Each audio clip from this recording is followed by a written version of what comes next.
Foreign exchange का unit 2 है। पहले समझो कितना टाइप का फॉरेन कैपिटल होता है, ठीक है, कितना टाइप का फॉरेन कैपिटल होता है। फॉरेन एक्सचेंज यूनिट, हाँ, फॉरेन एक्सचेंज का यूनिट 2। सबसे पहले देखो क्या लिखा हुआ है, कौन सा कैपिटल है। सबसे पहले लिखा हुआ बाइलैटरल या डायरेक्ट इंटर गवर्नमेंट ग्रांट्स लिखा हुआ है ना सर। इसका मतलब क्या होता है समझो सर, इसका मतलब ये होता है कि गवर्नमेंट जो है वो ग्रांट दे रहा है एक कंट्री को। क्या बोला मैंने, aid is given by one government directly to other country government. एक देश का गवर्नमेंट दूसरा देश को कुछ हेल्प कर दिया, क्या कर दिया, हेल्प कर दिया। इसको बोलते हैं बाइलैटरल या डायरेक्ट इंटर गवर्नमेंट ग्रांट। वापस बोल रहा हूं, एक देश का सरकार किसी दूसरे देश के सरकार को मदद कर दिया, इसको क्या बोलेगा बेटा, बाइलैटरल या डायरेक्ट इंटर गवर्नमेंट ग्रांट। समझा मेरा बात। उसके अलावा दूसरा क्या लिखा हुआ है सर, मल्टीलैटरल एड लिखा क्या सर। ये भी होता तो बाइलैटरल की तरह ही है। क्या बोला मैंने, ये भी होता तो किसकी तरह, लेकिन इसमें एक देश को एक गवर्नमेंट मदद नहीं कर रहा है, बहुत सारा गवर्नमेंट मिलकर मदद कर रहा है। इंडिया का अगर मदद चाइना गवर्नमेंट भी करता है, जापान भी करता है, ऑस्ट्रेलिया भी करता है, यूएस भी करता है, उसको बोलेंगे मल्टीलैटरल एड। क्या बोलेंगे, बाइलैटरल में एक कंट्री एक का मदद करेगा, मल्टीलैटरल समझा, बहुत सारा गवर्नमेंट मिलकर किसी एक कंट्री का मदद करेगा। समझा मेरा बात। जैसे वर्ल्ड बैंक में क्या होता है तुमको पता है, वर्ल्ड बैंक में बेटा अलग अलग कंट्री का रिसोर्सेस रहता है। क्या रहता है, अलग अलग कंट्री का। अब अगर वर्ल्ड बैंक किसी का मदद कर रहा है ना, तो वो मल्टीलैटरल एड हो गया। क्या हो गया, क्योंकि वर्ल्ड बैंक में बहुत सारा कंट्री का पैसा है, और वो पैसा अगर किसी एक देश के काम आ रहा है, तो पैसा बहुत देश का है मगर काम कितना देश के आ रहा है, तो वो मल्टीलैटरल एड हो गया। क्या हो गया, वापस बोल रहा हूं, बाइलैटरल क्या होता है सर, एक देश एक कंट्री का हेल्प करेगा, उसको बोलते हैं बाइलैटरल। मल्टीलैटरल क्या हो गया sir, very good very good. इसके अलावा बेटा एक टाइड एड और एक अनटाइड एड। ये इंडियन गवर्नमेंट है, वो पाकिस्तान गवर्नमेंट है। इंडियन गवर्नमेंट ने अगर पाकिस्तान गवर्नमेंट का मदद किया और अगर कुछ कंडीशन लगा दिया, उसको बोलते हैं टाइड एड। क्या बोलते हैं, लेकिन अगर पाकिस्तान गवर्नमेंट के ऊपर कोई कंडीशन नहीं लगाया, इंडियन गवर्नमेंट ने पाकिस्तान गवर्नमेंट के ऊपर कोई कंडीशन नहीं लगाया, उसको बोलते हैं अनटाइड एड। क्या बोलते हैं, तो अगर कोई प्रोजेक्ट को लोकेशन कोई भी चीज पे कंडीशन इंपोज है बेटा ग्रांट देते समय, उसको बोलते हैं टाइड एड। क्या बोलते हैं, एमसीक्यू आएगा इस सबसे, याद रखना। और अगर कोई कंडीशन इंपोज नहीं है, उसको क्या बोलेंगे, अनटाइड एड। ठीक है, अब वापस तीनों रिवीजन करो। मैं अपने टाइम एकदम ऐसे ही पढ़ता था, तुम लोग को बताया कि तुम लोग को याद नहीं है। ठीक है, मैं एक आंसर पढ़ता था, दूसरा आंसर होता था, फिर पहले रिवाइज करता था, फिर भूलता ही नहीं था। बाइलैटरल क्या हो गया सर, नेक्स्ट मल्टीलैटरल, टाइड और अनटाइड है, और अनटाइड अनकंडीशनल, ऐसे याद रख लोगे, अनटाइड अनकंडीशनल, टाइड कंडीशनल। इसके अलावा क्या है सर, फॉरेन ग्रांट सिंपल है, कोई भी अगर रिसोर्सेज गवर्नमेंट प्रोवाइड कर रहा है, क्या बोला मैंने, voluntary transfer of resource by government, अपनी मर्जी से गवर्नमेंट, अपनी मर्जी से गवर्नमेंट अगर कोई रिसोर्स वगैरह प्रोवाइड कर रहा है, ठीक है, कोई इंस्टीट्यूशन रिसोर्स प्रोवाइड कर रहा है, उसको फॉरेन ग्रांट बोलता है। क्या बोलता है, अपनी मर्जी से। ग्रांट मतलब क्या होता है सर, अपनी मर्जी से किसी का हेल्प कर देना, उसको ग्रांट बोलता है। क्या बोलता है, तो ग्रांट इज बेटा something which is given voluntarily, जो अपनी मर्जी से दिया जाता है। समझा मेरा बात। ये हो गया डिफरेंट तरह के फॉरेन कैपिटल, डिफरेंट तरह के फॉरेन कैपिटल। ठीक है, अब आ जाओ सर, नेक्स्ट पार्ट क्या है sir. Next part again is very very important sir, ध्यान से देखना क्या लिखा हुआ है।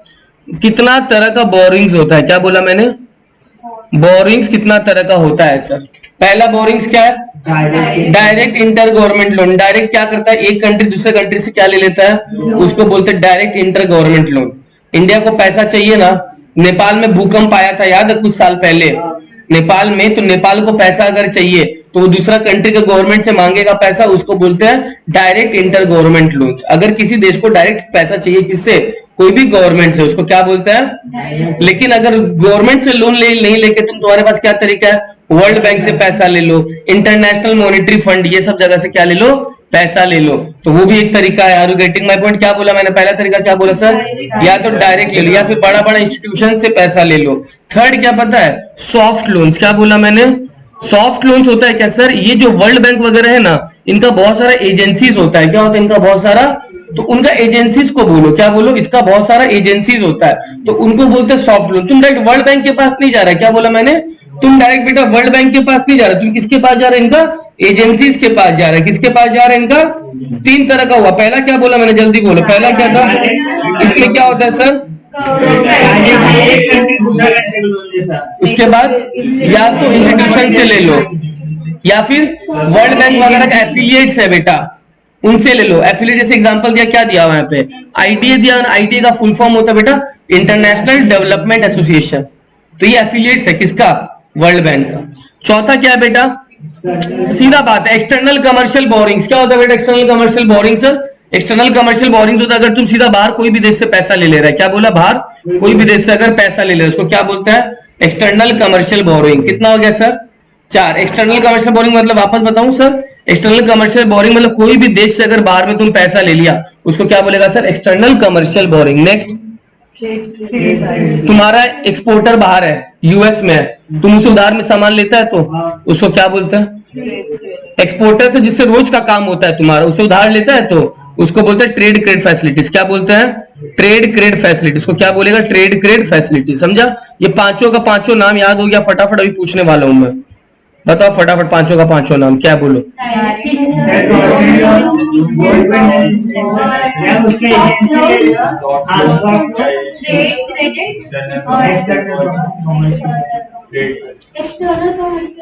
एक्सटर्नल कमर्शियल बोरिंग्स मतलब होता है, जैसे मान लो कमर्शियल मतलब होता है आपको अपने बिजनेस के लिए रिलेटेड चाहिए, और बोरिंग्स आप उधार ले रहे हो, तो वो उधार जो आप अपने बिजनेस से रिलेटेड ले रहे हो मगर कोई बाहर देश से हो सकता है, तुमने लोन ले लिया। क्या ले लिया?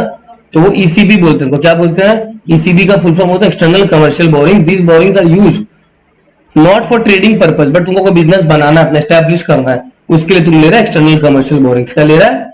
चल अच्छा, अब दो तरह का इन्वेस्टमेंट होता है, मेन चैप्टर यही है, पॉइंट नंबर 4 आगे पूरा यही है। क्या लिखा हो पहला? एफपीआई का फुल फॉर्म क्या होता है?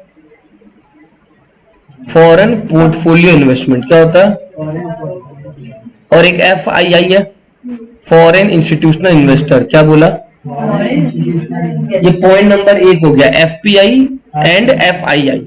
एफ मतलब हो गया फॉरेन पोर्टफोलियो इन्वेस्टमेंट, और एफआईआई क्या हो गया?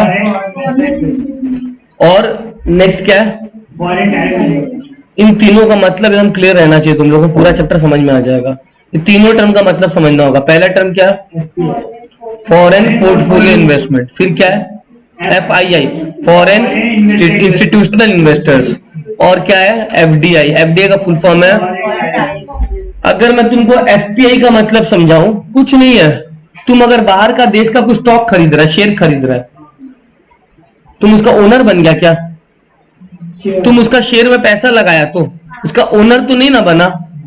तुम अगर रिलायंस का शेयर खरीद लेता है तो वो ओनर थोड़ी बन गया, तुम रिलायंस का शेयर होल्डर बना है।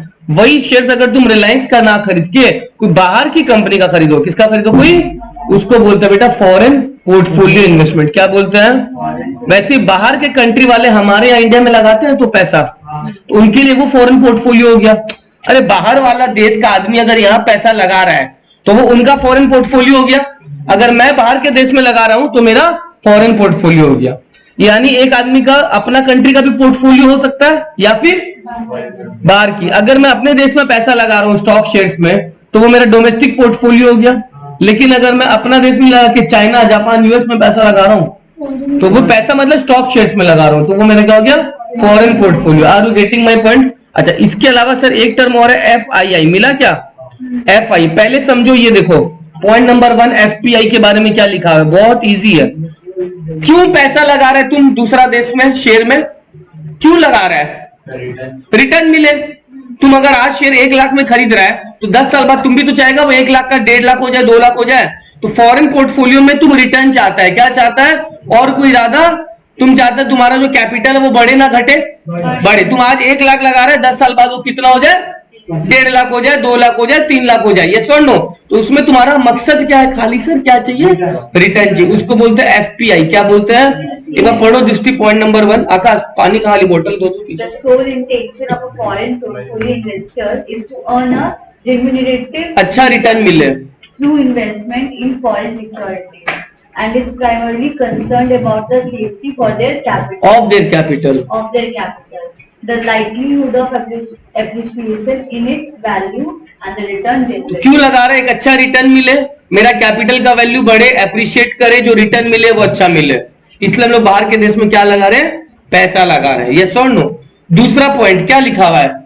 It is not intended to enhance the productive capacity of an economy by the creation of capital asset. That is why it's called short-term. तुम क्या कोई जमीन खरीद रहा है? ना। कोई कैपिटल एसेट तैयार हो रहा है? नहीं ना। जमीन खरीद रहा है वो लॉन्ग टर्म हो गया। ये लॉन्ग टर्म नहीं, ये शॉर्ट टर्म इन्वेस्टमेंट है। जब मन चाहे लिया, जब मन चाहे बेच दिया। समझा? ये कोई कैपिटल एसेट नहीं है। Are you getting my point? It can fly easily to Other countries. to secure if anything happens to the economy, such as low growth rate, corporate scandal, political unrest or government policy. अगर US का market खराब है, मैं दूसरा country में चला जाऊंगा पैसा लगाने। बहुत इजीली फ्लक्चुएट हो सकता है। लग रहा है कोई देश का ग्रोथ रेट कम है, कोई देश में पॉलिटिकल स्टेबिलिटी नहीं है, कोई देश में गवर्नमेंट का पॉलिसी खराब है, मैं क्या करूंगा? उस देश का पैसा निकालूंगा, वहां पे जो इन्वेस्ट किया, और वो पैसा कहां लगा दूंगा? कोई दूसरा कंट्री में। सिंपल है। तुमको क्या चाहिए? खाली रिटर्न चाहिए। क्या चाहिए? जिस देश का कंट्री अच्छा, इकोनॉमी अच्छा है जाएगा, वहां पैसा लगाएंगे। जिस देश में पैसा अच्छा नहीं, वहां पैसा नहीं लगा। इसको क्या बोलते हैं शीतल? एफपीआई। क्या बोलते हैं? ये हो गया मेरा फॉरेन पोर्टफोलियो इन्वेस्टमेंट। समझ में आया मेरा बात? चैप्टर बहुत इजी है, अगर समझ में आ गया तो। घर में पढ़ेगा चैप्टर समझ में नहीं आएगा। ठीक है? Foreign institutional investors. Foreign institutional investors आओ।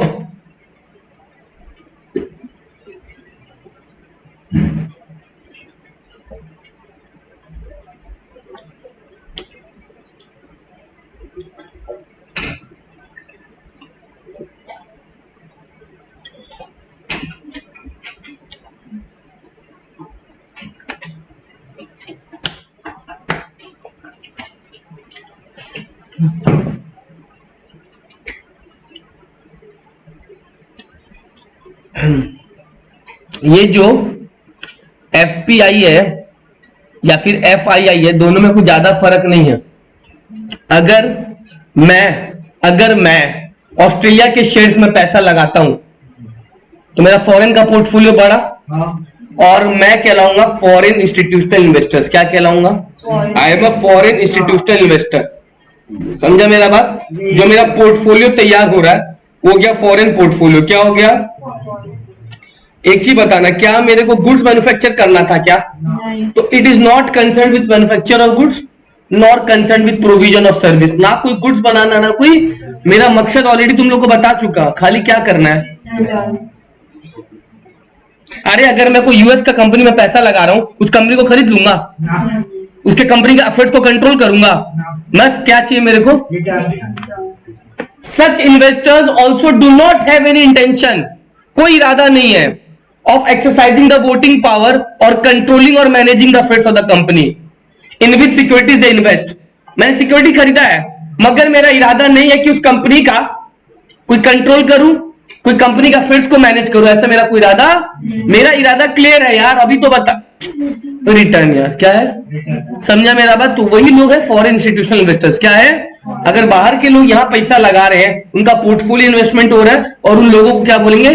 Foreign institutional investor. Institutional word क्यों बोला? कोई कंपनीज भी पैसा लगा सकता है। क्या बोला मैंने? तो अगर मेरा एसएससी प्राइवेट लिमिटेड कोई बाहर की कंपनी में पैसा लगा रहा है, तो एक इंस्टीट्यूशन है जो बाहर पैसा लगा रहा है। समझा मेरा बात? तो it can be individual institution जो बाहर पैसा लगाते हैं। समझा मेरा बात? तो दो person are called foreign institutional investor, और उनका जो पोर्टफोलियो उसको क्या बोलते हैं बेटा? Foreign portfolio investment. समझा मेरा बात? ये एफडीआई नहीं है, एफडीआई तो अलग चीज है, अभी बताऊंगा मैं। इसका मकसद कंट्रोल करना नहीं है, इसका मकसद कंपनी के अफेयर्स नहीं, इसका मकसद खाली क्या है? रिटर्न। समझा मेरा बात? लेकिन अब जो मैं बताने जा रहा हूं ये बहुत इंपॉर्टेंट है सर। क्या है? एफडीआई। तो पहले एफडीआई तो समझो क्या है सर। यही तो है, यही तो है सर, जो बेटा कंपनी खोल दे रहा है, अगर बाहर का कोई कंट्री का कोई कंपनी इधर आके अपना कंपनी खोल रहा है, क्या बोला मैंने, इधर आके अपना ब्रांच सेटअप कर रहा है, कंट्रोल उसी का तो रहेगा। वो शेयर्स नहीं खरीद रहा है, वो पूरा का पूरा अपना ब्रांच यहाँ मेंटेन कर ले रहा है, उसका हेड ऑफिस वहां पे है, लेकिन यहाँ पे आके क्या खोल रहा है, अपना ब्रांच खोल रहा है। या फिर ये भी हो सकता है कि बाहर का कंपनी को इंडिया की कंपनी को क्या कर लिया, एक्वायर कर लिया, क्या कर लिया, तो इसका मतलब पूरा का पूरा कंट्रोल किसके पास हो गया बेटा, उनके पास हो गया। इसको बोलते हैं फॉरेन डायरेक्ट इन्वेस्टमेंट। क्या बोलते हैं, इफ अ फॉरेन फर्म, कोई फॉरेन का फर्म अपना फैक्ट्री इंडिया में सेटअप करता है, अपना कैपिटल लेके आता है, अपना मशीन लेके आता है, अपना मैनेजर को लेके आता है, तो बेटा वो जो चीज एक्वायर कर रहा है इंडिया में, वो जो चीज एक नया इस्टेब्लिशमेंट खोल रहा है, उसको बोलते हैं एफडीआई। क्या बोलते हैं, तो एफडीआई मतलब समझ, इसका मोटिव क्या है, समझ गया, कोई रिटर्न तो छोड़ो, इसका मोटिव है कंपनी कोई क्या कर ले रहा है, लोग को ले रहा है, कंट्रोल करना है, इनको क्या करना है। एफडीआई में कोई कंट्रोल का ऑब्जेक्टिव नहीं था, इसमें ऑब्जेक्टिव क्या है बेटा, कंट्रोल का। एफडीआई हमेशा लॉन्ग टर्म होगा ना, क्योंकि तुम कोई कंपनी को टेक ओवर कर रहा है तो क्या 2 दिन बाद बेच देगा, तो एफडीआई हमेशा क्या होता है। लेकिन एफपीआई अभी तो बोला था शॉर्ट टर्म इन्वेस्टमेंट होता है, जब मन चाहे बेचा, जब मन चाहे खरीदा। समझा मेरा बात, देखो इसी में ना आता ज्वाइंट पर 100% सब्सिडी, हाँ जॉइंट वेंचर।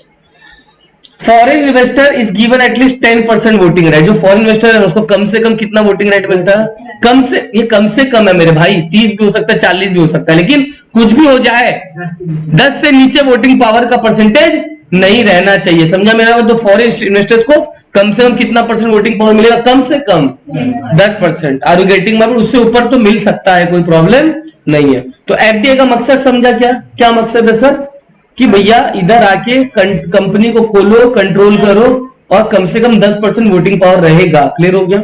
अच्छा, एफडीआई का 3 कंपोनेंट है। पहला इक्विटी कैपिटल, मतलब खुद का पैसा। दूसरा क्या है, री इन्वेस्टेड अर्निंग्स, अपने कुछ अर्निंग्स और उसको वापस क्या कर दिया वो लोग, इन्वेस्ट कर दिया, उसको बोलते हैं रिटेन अर्निंग या री इन्वेस्टेड अर्निंग। और थर्ड क्या है बेटा, इंट्रा कंपनी लोन, एक कंपनी दूसरा कंपनी से लोन ले रहा है उसको क्या बोलता है, intra company loan. Are you getting my point. इसका 3 कंपोनेंट याद रखना, equity capital, reinvested earning या फिर intra company loan. Sir exam में क्वेश्चन कहां से आएगा, ये आएगा। एफडीआई कितना तरह का होता है सर, क्या क्या, इक्विटी कैपिटल, नहीं ये तो क्या कंपोनेंट्स, मैं बोला एफडीआई का टाइप्स कितना हो गया, हॉरिजॉन्टल, वर्टिकल और कॉन्ग्लोमेरेट, मिला ना। अब देखो सुनो ध्यान से, ये पहला हॉरिजॉन्टल है, दूसरा क्या लिखा हुआ है और तीसरा क्या लिखा हुआ है, चौथा बात का बात है। पहला मैं समझा देता हूं क्या बोल रहा हूं, हॉरिजॉन्टल क्या बोला, कुछ नहीं, एकदम सिंपल है, एकदम सिंपल है।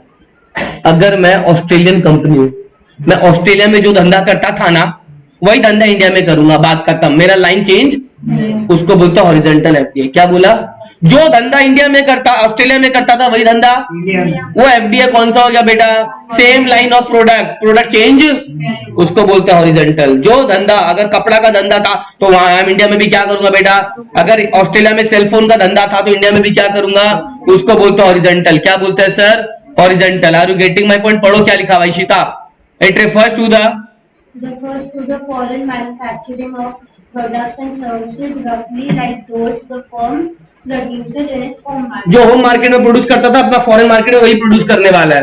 This type of FDI is called horizontal because the multinational duplicates the same activities in different. जो मल्टीनेशनल था वो same to same activity duplicate कर रहा है दूसरा देश में भी, कोई नेचर ऑफ वर्क चेंज नहीं होगा।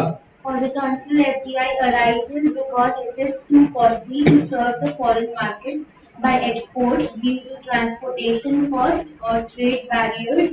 For example, a cell phone service provider based in China moving to India to provide the same service. भैया क्या हो रहा है, धीरे धीरे एक देश में कॉस्ट इतना बढ़ता चला जा रहा है, तो वो लोग क्या कर रहे हैं, अपना मार्केट ऑपरेशंस को और बढ़ाने का, कंपटीशन बढ़ रहा है, तो इसलिए हॉरिजॉन्टल एफडीआई क्यों करता है बेटा, ताकि सेम प्रोडक्ट को बेचे मगर अब अपने देश में नहीं, दूसरा देश में। समझा मेरा बात, यहाँ पे प्रोडक्ट चेंज नहीं होगा, इसको बोलते हैं हॉरिजॉन्टल। क्या बोलते हैं, हॉरिजॉन्टल। हॉरिजॉन्टल के बाद क्या है नेक्स्ट, वर्टिकल। पता है क्या वर्टिकल, क्या पता है वर्टिकल, क्या है पता है वर्टिकल, ये है सर, प्रोडक्ट लगभग वही रहेगा, क्या बोला मैंने, प्रोडक्ट का नेचर वही रहेगा मगर एक्टिविटी थोड़ा चेंज हो जाएगा। क्या हो जाएगा, एक्टिविटी मगर चेंज हो जाएगा। इसका मतलब सर वर्टिकल जो है, अगर मान लो मेरा मेन काम है बेटा कपड़ा बेचना ऑस्ट्रेलिया में, क्या है कपड़ा बेचना, लेकिन मैंने इंडिया में एक गोडाउन लिया है। क्या लिया है?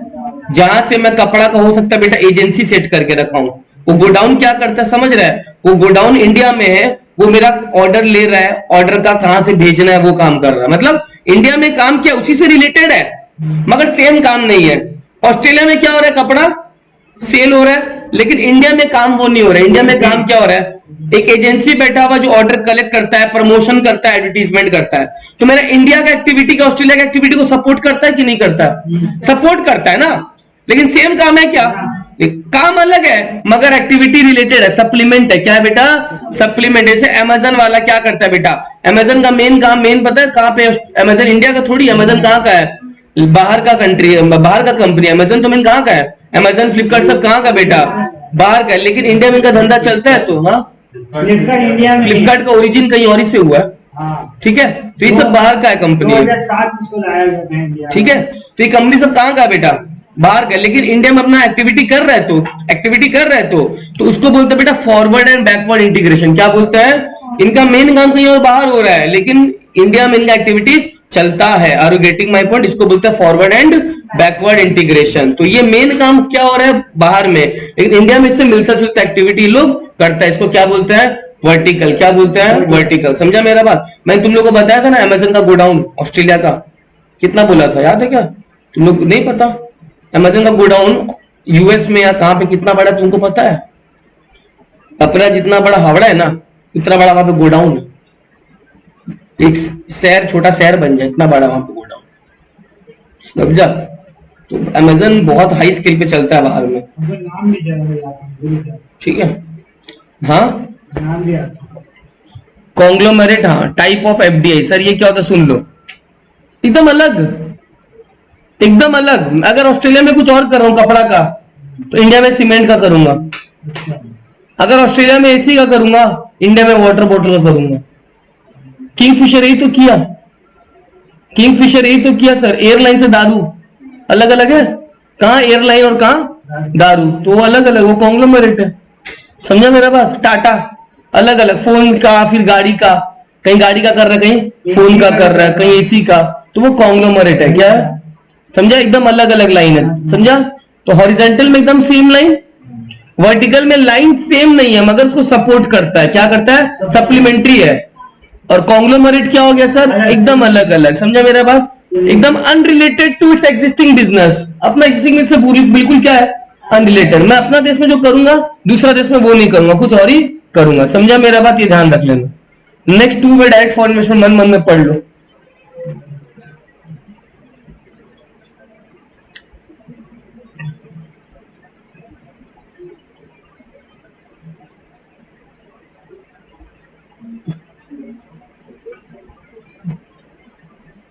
हाँ,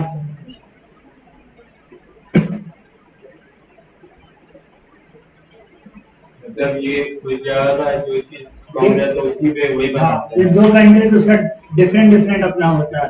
जैसे इसमें एग्जांपल दे दिया कि यूएसए का जो है तो उसका ये कंप्यूटर बेस का इसका ज्यादा अच्छा है कि यूनाइटेड स्टेट्स। जापान का ऑटोमोबाइल अच्छा है, यस और नो? तो US and China have two way different foreign investment. सबका अपना अपना फॉरेन इन्वेस्टमेंट होगा जो जिसमें ज्यादा अच्छा है। समझा? ये आता नहीं है जनरली, तीनों में से एक आता है एग्जाम में। ठीक है, अच्छा नेक्स्ट ये डिफरेंस का फोटो ले लेना, घर पे पढ़ लेना। तुम्हारे बुक में है लेकिन फिर फोटो ले लेना। ये सब ऑलरेडी हम लोग पढ़ चुके हैं, सब पढ़ चुके हैं। अच्छा तुम लोग स्क्रीन देखना मत, मैं पूछ रहा हूँ, ठीक है? स्क्रीन देखना मत, जिससे पूछूंगा आंख बंद कर लेना। सबसे पहले आकाश से, आकाश आंख बंद, बाकी को स्क्रीन पे देखेगा नहीं। हाँ सब मुंडे नीचे कर लो, ठीक है? ऐसे लग रहे से गलत काम करके आया सब। कौन सा शॉर्ट टर्म इन्वेस्टमेंट है, कौन सा लॉन्ग टर्म? आकाश एफपीआई या एफडीआई? एफपीआई शॉर्ट टर्म और लॉन्ग टर्म एफआई। ठीक है। तस्मिया कौन सा स्पेकुलेटिव है और कौन सा नॉन स्पेकुलेटिव है? स्पेकुलेटिव मतलब जो आप आगे पैसा लगाते हो ये सोच के दाम बढ़ेगा घटेगा। स्पेकुलेटिव कौन सा है और नॉन स्पेकुलेटिव कौन सा है? FII स्पेकुलेटिव, हाँ, और एफडीआई? FDI एकदम सही है। फॉरेन पोर्टफोलियो तो स्पेकुलेटिव होता है ना, पोर्टफोलियो मतलब शेयर में पैसा लगा रहा है तू। शेयर में क्यों लगा रहा है? ताकि लग रहा है बढ़ेगा घटेगा। तो एफपीआई या एफआईआई दोनों स्पेकुलेटिव होता है, बट एफडीआई स्पेकुलेटिव नहीं है। गुनगुन नजर नीचे। अच्छा, किसमें ओनरशिप, गुनगुन किसमें ओनरशिप मैनेजमेंट ट्रांसफर नहीं होता है? एफपीआई ट्रांसफर नहीं होता, नहीं होता है। किसमें होता है? एफडीआई हो जाएगा, होता नहीं, कंट्रोल करता है। नहीं होता है ना, मतलब वही सही है, ठीक है। जिसका हो गया वो लोग मुंह ऊपर उठा सकता है, जिसका नहीं हुआ वो लोग नहीं उठाएगा। अच्छा किसमें, अच्छा शुभम, किसमें हम लोग बॉन्ड्स इक्विटी में इन्वेस्ट करते हैं और किसमें फिजिकल एसेट क्रिएट होता है? एफआईआई में और एफडीआई में फिजिकल एसेट। सही बोला एकदम, एकदम से। इशिता, कौन सा हॉट मनी है जिसको कभी भी विड्रॉ कर सकते हो और कौन सा आसानी से विड्रॉ नहीं हो सकता? वेरी गुड, क्योंकि तुम कंपनी में पैसा लगा दिया यार, तो आसान नहीं है विड्रॉ करना, लेकिन शेयर मार्केट का पैसा तो तुरंत तुरंत विड्रॉ कर सकता है। ये सर नो, ठीक है। नेक्स्ट रिया, किसमें टेक्नोलॉजी ट्रांसफर होता है और किसमें टेक्नोलॉजी ट्रांसफर नहीं होगा? एफडीआई में ट्रांसफर होता है और एफपीआई में नहीं। सही है, वेरी गुड। एफपीआई में कहां से होगा? तो पोर्टफोलियो, राइट। कौन बच गया? हाँ ठीक है। दृष्टि, किसमें इंप्लॉयमेंट अपॉर्चुनिटी बढ़ेगा, किसमें इंप्लॉयमेंट अपॉर्चुनिटी नहीं बढ़ेगा? एफडीआई में बढ़ेगा। देखो, तो घर में पढ़ने का सवाल ही नहीं हुआ, सब पढ़ा दिया, कोई पॉइंट भी नहीं छोड़ा, कोई पॉइंट भी नहीं छोड़ा। देख लो, सब हो गया। 1 2 3 4 5 6 7 जन है, मेरे को स्क्रीन में 7 पॉइंट दिख रहा है, इसको छोड़ के 1 2 3 4 5 6 7 काम हो गया। समझा मेरा बात? तो घर में का काम ही क्यों करना है यार, घर का भेज दिए थे ग्रुप में, डिलीट कर सकते। अच्छा देखो, अब यहाँ जो मेन एमसीक्यू आना था वो हो गया। ये वाला कोलैटरल है, इसको रीड करके जाना एग्जाम में। अब जो नीचे सब है ना, कुछ रटने का नहीं है, सब रीड करना है। अभी मैं करा दूंगा, बट मेन एमसीक्यूज वहीं से बनता है, एफपीआई, एफआईआई, एफडीआई, ये सब, ठीक है। चलो, अब ये पूरा कहानी है, इसको पूरा रीड करना है घर में भी, और अभी भी करा रहा हूं और एग्जाम के समय भी। क्यों एफडीआई का इंपॉर्टेंस, रीजन क्या बढ़ता जा रहा है? पहला रीजन क्या है सर? हर देश तो एक दूसरे पे डिपेंड है ना, तो इसलिए इंडिया भी चाइना में करता है, चाइना भी जापान में करता है, जापान भी इंडिया में करता है, तो इंटरडिपेंडेंस बढ़ता चला जा रहा है। क्या बोला मैंने? इंटरडिपेंडेंस बढ़ता चला जा रहा है। समझा? मैं सारा का जितना पॉइंट पढ़ा रहा हूं ना, पॉइंट पूछूंगा तुम लोग से। अगर 8 पॉइंट है तो आठों पॉइंट का नाम याद हो जाना चाहिए आज। पहला पॉइंट क्या है सर? Growing inter. अच्छा, मैं तुमको आगे कहानी दिखा दूं तो क्या क्या होने वाला है, क्योंकि कितना पॉइंट तुम लोग को लर्न करना पड़ेगा। अभी क्वेश्चन क्या चल रहा है मेरा, अभी आऊंगा इसमें, बता दे रहा हूँ। ये रीजन देखो कितना मिला तुम लोग को, ठीक है, 17 रीजन। अच्छा अभी रुक जाओ, तुम दिखा दो आगे का शेड्यूल। ये क्यों एफडीए में प्रॉब्लम्स आता है, बाधा आता है? कितना पॉइंट है सर? आर कौन सा लेटर डिजिट पे आता है? मैंने एम तो 13 में आता है, एनओपी 18, तो ये बाधा है किसमें? एफडीआई में। अब सर एग्जाम में करना पड़ेगा, हाँ पूछो क्यों। एग्जाम में ऐसा क्वेश्चन आएगा, dash is not the hindrance in FDI, which of the following is not an hindrance. तुमको पता होना चाहिए सारा हिंड्रेंस है तो कौन सा हिंड्रेंस, और एकदम एज इट इज यही पॉइंट देगा, एक तो अनकॉमन रहेगा। तो हम लोग ऐसा क्वेश्चन देता है ना, तो पक्का यहीं से देता है, कोई बाहर से चौथा पॉइंट उठा के नहीं लाएगा। चौथा पॉइंट वही होगा जो आंसर नहीं है, बाकी सारा हिंड्रेंस होगा, एक हिंड्रेंस नहीं है। समझा मेरा बात? तो ये हो गया हम लोग का सेकंड क्वेश्चन आज का। पहला रीजन हो गया, दूसरा हिंड्रेंस हो गया, तीसरा देखो क्या है सर? ये तो बहुत इजी, छोड़ दो नोट्स। हाँ ये वाला क्या है सर? एफडीआई से बेनिफिट्स क्या मिलेगा? 3 2 5 पॉइंट इधर मिला, और कितना पॉइंट मिला सर? 5 इधर, कितना हो गया टोटल? 10। अभी रुक जाओ, बस नहीं हुआ, उसके बाद कितना हुआ? 4, कितना? अभी बस नहीं हुआ, 14, बस हो गया, ठीक है। उसके बाद ये लास्ट पार्ट है, एफडीआई के साथ प्रॉब्लम्स। क्या बोला? ये 5 पॉइंट इधर, 11 पॉइंट टोटल है, ठीक है, पोटेंशियल प्रॉब्लम्स। और कितना प्रॉब्लम्स? ये सारे एफडीआई के साथ प्रॉब्लम्स है। फिर एक लास्ट इंडिया का है, बस यही है, बस और कुछ नहीं, ठीक है। तो हमारा शेड्यूल समझा? It will take around 30 to 35 minutes to complete all this, ठीक है। आओ 17 का 17 पॉइंट याद करना होगा। पहला रीजन क्या एफडीआई करने का? अब एफपीआई छोड़ दो, मेन चैप्टर ही क्या है? एफपीआई तो छोटा सा चीज है ना, शॉर्ट टर्म है, तो चैप्टर ही क्या है बेटा?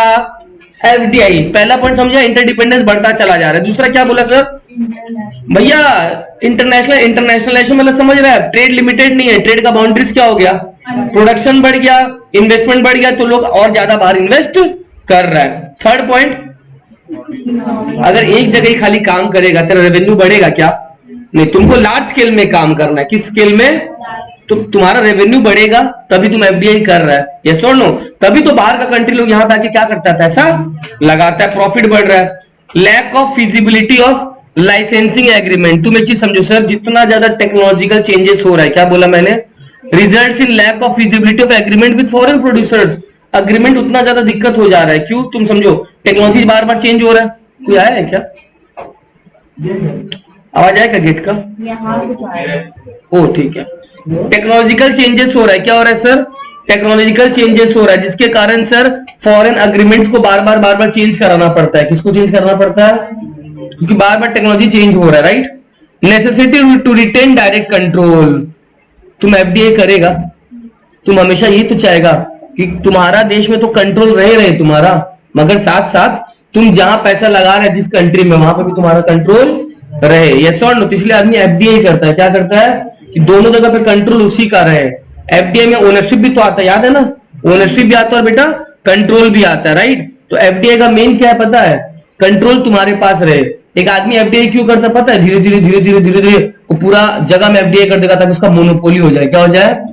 अगर एफडीए हाई लेवल पे हो गया ना बेटा, मोनोपोली क्रिएट हो जाएगा। क्या क्रिएट हो जाएगा? पूरा कंट्रोल उसी का हो जाएगा all over the world, right. तभी तो रिलायंस वाला बाहर पैसा नहीं लगाता है, लगाता ही है। नेक्स्ट, अपना देश कंपटीशन से बच जाएगा, क्योंकि मैं ऑस्ट्रेलिया में पैसा नहीं लगा रहा हूं। मैं कहां पैसा लगा रहा हूं? बाहर, मतलब इंडिया में लगा रहा हूं। मैं अगर ऑस्ट्रेलिया में रहता हूं तो मैं ऑस्ट्रेलिया में पैसा नहीं लगा, कहां लगाऊंगा? इंडिया में। क्यों बताओ? क्योंकि मेरे को ऑस्ट्रेलिया के कंपटीशन से बचना है। अगर मैं इंडिया में रहता हूं तो इंडिया में पैसा नहीं लगाऊंगा, कहां लगाऊंगा? ऑस्ट्रेलिया में। क्यों भैया? इंडिया में कंपटीशन इतना बढ़ गया है कि चलो बाहर पैसा लगाओ। और जो बाहर पैसा लगाते हैं उसको क्या बोलते हैं गुनगुन? जो बाहर पैसा लगाते हैं उसको क्या बोलते हैं? क्या बोलते हैं? एफडीआई। जो बाहर पैसा लगा उसको क्या बोलेंगे? एफडीआई तो बढ़ रहा है। Whatever I am investing outside that is called FDI. That purpose is to control ownership. FDI का पर्पस क्या है सर? रिस्क बटा। इंडिया का कंट्री हूं, इंडिया में लॉस खा रहा हूं, लेकिन ऑस्ट्रेलिया में बम्पर प्रॉफिट हो रहा है, रिस्क बढ़ गया। तो अगर बाहर पैसा नहीं लगाता मैं तो इंडिया में लॉस, वही लॉस जिंदगी भर सहता, मगर इंडिया का लॉस भरपाई हो गया कहां से? ऑस्ट्रेलिया के प्रॉफिट। रिस्क डाइवर्सिफाई हो गया। ज्योग्राफिकल एरिया बाउंड्री बढ़ा। ज्योग्राफिकल बाउंड्री बढ़ा तुम्हारा कि नहीं बढ़ा? पहले खाली कहां तक था बेटा? इंडिया में। अब कहां है बेटा? इंडिया के बाहर भी। यस और नो? नेक्स्ट क्या लिखा हुआ है? Trade, patents and quality. बहुत इंपॉर्टेंट है सर, बहुत ज्यादा इंपॉर्टेंट है। तुम हमेशा अगर बाहर बिजनेस करेगा तो अपना नाम से करेगा ना अलग नाम से करेगा? बताओ तो। अपने नाम से ही करेगा, तभी तो ओनरशिप उसका तुम्हारा ही होगा। मैकडी अगर यूएस में मैकडी के नाम से चलता है तो यहाँ पे भी किस नाम से चलेगा? केएफसी। अगर कोई दूसरा जगह पे केएफसी तो यहाँ पे भी केएफसी के नाम से ही खोलेगा। तो उसको बोलते बेटा अपना ट्रेड, पेटेंट और क्वालिटी तभी ना मेंटेन कर पाएगा। टेस्ट हर जगह सेम रहेगा। टेस्ट हर जगह क्या रहेगा? डोमिनोज का तुम खाओ पिज्जा, हर जगह क्या रहता है? टेस्ट। रीजन क्या है बताओ तो? कैसे टेस्ट सेम रहता है?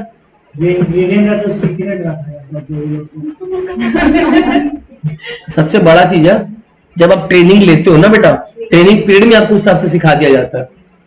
इंग्रेडिएंट तो ठीक है, लेकिन जिसको ट्रेनिंग मिल रहा है ना तो सेम वैसा ही सिखाया जाएगा जैसे हर जगह सिखाया जा रहा है। तभी तो हर जगह पे टेस्ट क्या है? सेम है। यस और नो? इंग्रेडिएंट बेटा, मम्मी, तुम्हारी मम्मी पनीर का सब्जी बनाती है, मेरी मम्मी पनीर का सब्जी बनाती है। यस और? बट दोनों का टेस्ट क्या होगा? बट इंग्रेडिएंट सबका सेम ही रहेगा मान लो, तो भी टेस्ट अलग अलग रहेगा। बट अगर दोनों को सेम जगह ट्रेनिंग मिलेगा, दोनों को अगर, तो खाना भी क्या बनेगा? सेम ही बनेगा। तो वही डोमिनोज के साथ होता है। नेक्स्ट, एफडीए में रिसोर्स अच्छा से यूज होगा ना खराब रिसोर्स यूज होगा? तुम अगर इंडिया का आदमी और ऑस्ट्रेलिया में धंधा कर रहा है तो क्या सोचेगा? ऑस्ट्रेलिया में लॉस हो जाए, प्रॉफिट चाहिए तो रिसोर्स अच्छा से यूज करेंगे, राइट। मार्केट्स बढ़ रहा है तो मार्केट का अगर बढ़ेगा तो जो मार्केट तुम्हारा अनटैप था, अनटैप समझता है, जो तुम्हारे कब्जे में नहीं था अब वो भी क्या आ रहा है तुम्हारे, उसको बोलते हैं अनटैप मार्केट। जो आज मेरा नहीं है मगर कल हो जाएगा अगर मैं मार्केट में क्या करूं, वहां पे पैसा लगाओ। तो एफडीआई के थ्रू तुम अनटैप्ड मार्केट को कवर कर रहा है। किस मार्केट को? अनटैप्ड मार्केट को कवर कर रहा है। लोअर इन्वायरमेंटल स्टैंडर्ड्स, ऑब्वियस सा बात है सर, बहुत सारा कंट्री अपना यहाँ का इन्वायरमेंटल स्टैंडर्ड्स को मीट नहीं करता है, उनका देश में कुछ अलग रूल है। तुम एक चीज समझो, मान लो इंडिया में पान पुड़िया सब चलता है तो कोई ऐसा भी तो देश होगा जहां पे सब अलाउड ही नहीं होगा। यस और नो? न्यूजीलैंड। तो मान लो वहां पे अगर अलाउड नहीं बेटा तो धंधा कहां पे आके करेगा तब? इंडिया में आके करेगा, इंडिया को और बर्बाद कर देगा वो लोग। तो बहुत सारा ऐसा चीज यहाँ पे इन्वायरमेंटल स्टैंडर्ड्स नहीं सेट होता है, तो उनको अपना बिजनेस कहीं और करना पड़ता है। Are you getting my point? समझा मेरा बात? जैसे बिहार में कुछ साल पहले दारू बैन हुआ, तो उसके अलावा दारू का बिकना वहां पे कहीं ना कहीं तो कम हुआ होगा, इलीगल तरीके से बिकता होगा, बट ओपन तो नहीं बिकता होगा। तो अब जो लोग धंधा वहां पे करता था वो लोग वहां छोड़ के कहीं और आ जाएगा, तो कुछ ना कुछ तो करना ही पड़ेगा उनको। तो सर वही चीज हो रहा है, इन्वायरमेंटल स्टैंडर्ड्स को मीट करने के लिए आपको एफडीआई करना पड़ रहा है। ठीक है, कंट्री का ओपननेस हो गया, सारा कंट्री खुल गया कि कोई भी देश में इन्वेस्ट, तो कंट्री का ओपननेस क्या हो गया सर? बढ़ गया। Are you getting my point? तो ये 15 पॉइंट शुरुआत का कर लेना। कितना पॉइंट सर? 15 पॉइंट। मैं एक बार की स्लाइड दिखा रहा हूं, कोई भी इंसान कोई भी 4-5 पॉइंट लर्न कर सकता है, रिपीट भी हो सकता है, पॉइंट रिपीट भी हो सकता है। मैं तुरंत स्लाइड चेंज कर दूंगा। 5 पॉइंट पूछूंगा कोई भी 3 आदमी से। 5 पॉइंट पूछे कोई 3 आदमी। हाँ,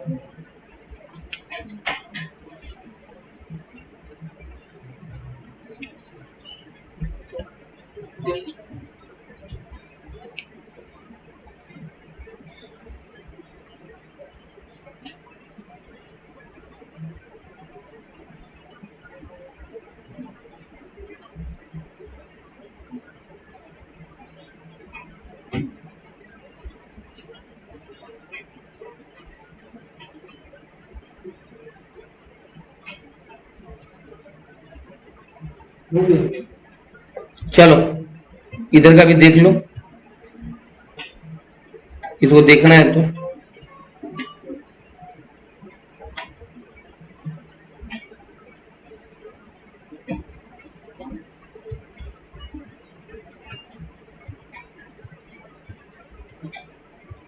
और भी है बट मैंने उसमें इतना गया नहीं, पर चलो 5 हो गया। एक बताओ इशिता, हटा दे।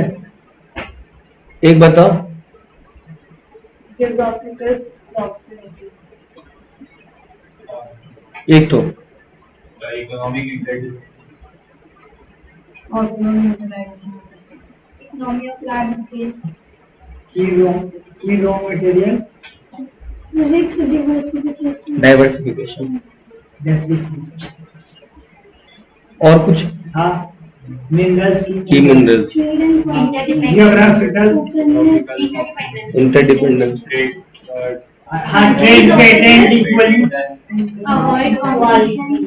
और एक तो 2 हो सकता है, मैं दूसरी जगह जा रहा हूँ, ऑस्ट्रेलिया छोड़ के इंडिया में आ रहा हूँ, मैं इंडिया छोड़ के ऑस्ट्रेलिया जा रहा हूँ, हो सकता है लेबर वहां सस्ता हो, तो वहां पे तो इन्वेस्ट कर सकता हूँ मैं। बहुत सारे कारण है एफडीआई के, राइट।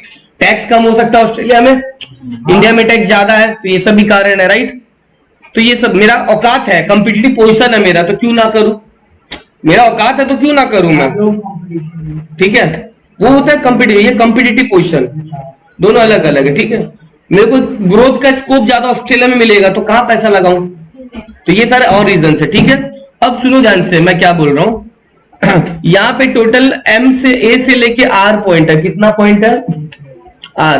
मैं एक एक बार सब पढ़ा दे रहा हूं, उसके बाद क्या करना बता दूंगा तुम लोग को। ठीक है, क्या क्वेश्चन है सर? फैक्टर्स हिंडरिंग, क्या क्या परेशानी आता है एफडीआई में। ठीक है, पहला यार तुम एफडीआई लगाएगा, मैं इंडिया में हूं, मैं ऑस्ट्रेलिया में पैसा लगाना चाहता हूं बेटा, कि ऑस्ट्रेलिया में शायद वैसा इंफ्रास्ट्रक्चर ना मिले, इंफ्रास्ट्रक्चर जैसा मेरे को चाहिए, तो इंडिया में अच्छा है, मगर ऑस्ट्रेलिया में ये सब परेशानी हो सकती है। मैं ये नहीं बोल रहा हूं है, मगर हो सकता है इंडिया का जैसा इंफ्रास्ट्रक्चर गुनगुन जैन वैसा ऑस्ट्रेलिया का नहीं है। वैसा ऑस्ट्रेलिया का ना हो, या महंगाई बहुत ज्यादा हो सकता है ऑस्ट्रेलिया में, इंडिया में कम हो, उसको इन्फ्लेशन बोलते हैं। क्या बोलते हैं? हो सकता है sir balance of payment deficit. Balance of payment पता है, जब आपको इंपोर्ट ज्यादा करते हो और एक्सपोर्ट, हमारे लिए बहुत बड़ा नुकसान है वो।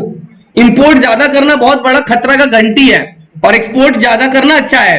अगर तुम खुद सोचो, इंडिया ऐसा जगह से गुजर रहा है जहां से इंडिया का बीओपी डेफिसिट में है। कहां पे? मतलब इंडिया इंपोर्ट ज्यादा करता है और एक्सपोर्ट, तो बेटा ऐसा हालत में तुम क्या बाहर और पैसा लगा पाएगा? क्योंकि और लगाएगा तो तुम्हारा हालत इंडिया का और ज्यादा खराब हो जाएगा। तो ये भी प्रॉब्लम है अगर बीओपी डेफिसिट में चल रहा है तो। मगर अगर सरप्लस में चल रहा है तो प्रॉब्लम नहीं है, तब लगाओ ना पैसा, तब लगाओ पैसा। मगर बीओपी अगर डेफिसिट में चल रहा है तो नुकसान है। Poor literacy and low labour skill, हो सकता है लिटरेसी रेट कम है, तो कहां से पैसा लगाएगा तुम? आइडिया नहीं है तुमको। हो सकता है लेबर खराब है वहां पे, तो पैसा नहीं लगा पाएगा तू। ये मैं बोलूं हो सकता है, क्या बोल रहा हूं, है नहीं ऐसा नहीं बोलो, हो सकता है। लेबर मार्केट वहां रिजिड है। रिजिड मतलब पता क्या होता है, जो बदल नहीं सकता ज्यादा। रिजिड मतलब जो बदल ना सके, और फ्लेक्सिबल मतलब जिसको तो हो सकता है वहां का लेबर मार्केट बहुत खराब हो या रिजिड हो। करप्शन हो सकता है वहां पे भी। यहाँ का करप्शन तो संभाल लेंगे, मगर वहां का करप्शन कैसे संभालेगा, राइट। लैंड को एक्वायर करने में बहुत सारे इश्यूज हो सकता है। लीगल फॉर्मेलिटी ज्यादा हो सकता है, डिले हो सकता है काम में, जो इंडिया में नहीं हो मगर बाहर हो। मार्केट का साइज बहुत स्मॉल है, तो ग्रोथ कैसे होगा वहां पे। अगर मार्केट का साइज वहां पे भी छोटा है तो ग्रोथ नहीं हो पाएगा, ये भी प्रॉब्लम है। पॉलिटिकल इंस्टेबिलिटी, आए दिन जहां पे तुम पैसा लगाना चाहता है वहां का पॉलिटिकल इंस्टेबिलिटी है, वहां पे भी गवर्नमेंट में आपस में क्या होता है, जैसे इंडिया में होता है वैसे हो सकता है वहां पे भी हो, तो पैसा लगाने में दिक्कत होगा। एक्सचेंज रेट बहुत वोलेटाइल है, आज 1 रुपया 10 रुपए डॉलर के बराबर तो कल हो जाएगा 20 के बराबर, तो एक्सचेंज रेट बहुत बदलाव होगा तो भी प्रॉब्लम होगा, क्योंकि तुम अब एक कंट्री में नहीं जुड़ा है, तुम कितना कंट्री में जुड़ गया, तो एक्सचेंज रेट अगर बदलेगा तो प्रॉब्लम होगा। तुम्हारा पुराना ट्रैक रिकॉर्ड ऑफ इन्वेस्टमेंट बहुत खराब है, तुम जहां जहां पैसा लगाए वहां पैसा डूब गया, तो वापस पैसा लगाने के बारे में पहले सोचेगा, उसके बाद ही पैसा लगाएगा। इसके अलावा बैरियर्स बहुत ज्यादा है, टैरिफ बैरियर्स मतलब टैक्सेस वगैरह बहुत ज्यादा है, तो पैसा नहीं लगा पाएगा। लैंग्वेज बैरियर नहीं आएगा, चाइना में पैसा लगाएगा चूचा चीचू करेगा ये लोग, तो क्या समझ में आएगा तुमको, यस और नो, समझा। Next, high rate of industrial dispute. Industrial disputes का चांसेस है, वहां का इंडस्ट्रीज अलग, यहाँ का इंडस्ट्रीज। सबसे बड़ा सर, लाइफ और प्रॉपर्टी को खतरा। अफ्रीका में घाना वाना में चला जाओ ना बेटा, इंडियंस का कोई वैल्यू नहीं है, मार देता है वहां पे। तो ऐसा जगह पैसा मत लगाओ जहां पे तुम्हारा जिंदगी से बड़ा कुछ है क्या, नहीं ना। तो लाइफ और प्रॉपर्टी को रिस्क है कि नहीं, अगर तुम कहीं दूसरी जगह पैसा लगा रहे हो तो सोच समझ के निवेश करो, जहां लगा रहे हो वहां जिंदगी तुम्हारा खतरा ना हो, यस और no. Next, lack of facilities for immigration. And होता क्या, तुम एक बार हो गया ना कहीं देश का, वापस इंडिया आने में तकलीफ हो जाता है। बहुत जगह पता है, दुबई फुबई जाता है ना, तो दुबई में बहुत ऐसा जगह है बेटा जहां पे ना तुम चला तो जाएगा मगर आने में तुम फंस जाएगा। अभी एक टोटो वाला है, तो वो गया था 3 महीना के लिए, कितना महीना के लिए, वो सबको अपना नंबर दे के गया, क्या पता उसको वहीं पे कर दिया तो इसीलिए बहुत जगह पे प्रॉब्लम्स होता है, राइट। तो इमाइग्रेशन का लेके प्रॉब्लम होने लगता है कि कैसे वापस आएगा, है ना, तो वो सारा प्रॉब्लम्स होने लगता है। तुम खुद सोचो ना, कोविड के समय तो कितने लोगों आने में प्रॉब्लम हो गया था, यस और नो। तो इमाइग्रेशन में बहुत सारा प्रॉब्लम्स होता है। अगर तुम पैसा लगा रहे हैं, तुमको दूसरा देश जाना भी तो पड़ेगा बीच बीच में ना, खाली हो जाएगा ऐसा, तो वापस आना भी तो पड़ेगा तुमको, तो इमाइग्रेशन में प्रॉब्लम होता है, ठीक है। डबल टैक्सेशन, इंडिया में कमा रहे हैं, अब बिजनेस कहां पे है, ऑस्ट्रेलिया में है, लेकिन आदमी कहां का है, तो टैक्स हो सकता है ऑस्ट्रेलिया में भी देना पड़ जाए, तो वो सब प्रॉब्लम है। तो ये सारे प्रॉब्लम, मैंने सब प्रॉब्लम बता दिए, एग्जाम में याद रखना, सर ने सारे पॉइंट बताए थे, सब दिमाग में रखना। आप सुनो ध्यान से, मैं क्या बोल रहा हूं, 4 मिनट का टाइम दे रहा हूं, कितना मिनट का, जितना हो पाए स्क्रीन देख लो 4 मिनट के अंदर, और कॉपी में बिना देखे कम से कम 7-8 लिख लो। 4 मिनट का टाइम है, 9:47 51 तक, जितना हो सके, कोई जो नहीं लाइन बाय लाइन, जितना हो सके 4 मिनट के अंदर पूरा गो थ्रू कर लो। इतना स्किल्स अपने डेवलप करो, ट्राई करो, ठीक है, बहुत इजी है, कम से कम 7-8 हो जाए तो भी काफी है। स्क्रीन तुम्हारे सामने ही है, किसको बुक से पढ़ना, बुक का ही सब डेटा है यार, तुम लोग बुक से भी देख सकते हैं, यहां से भी देख सकता है। ये पूरा वर्ड टू वर्ड याद करना चल जाएगा एक बार के लिए। जैसे यहाँ पे जैसे लिखा कम्बरसम लीगल फॉर्मेलिटीज, तो लिख देगा huge legal formality, legal formality थोड़ा ज्यादा होता है ना, ठीक है। स्मॉल साइज ऑफ मार्केट वाला पार्ट लिख देगा तो भी चल जाएगा, उतना बड़ा नहीं चाहिए, मेन कीवर्ड चाहिए, खाली पॉलिटिकल स्टेबिलिटी लिख देगा तो भी चल जाएगा, राइट। थोड़ा थोड़ा 2-2 3-3 वर्ड, ठीक है। जल्दी करो, लिखना स्टार्ट कर देना 3-4 मिनट में, मैं 2 मिनट में आ रहा हूँ। सब ईमानदार है, हम ईमानदार है तभी हम बोले हैं। यही लास्ट है अच्छा ना ना उसके बाद बेनिफिट्स है, वो लास्ट है। Benefits last. आप रेडी रहिए, हमको भूख लगा हुआ है। हमको भी लग रहा है, सही बोल रहे हैं। भाई 1 घंटा हो गया यार, नहीं है जो खिलाएगा खा ले।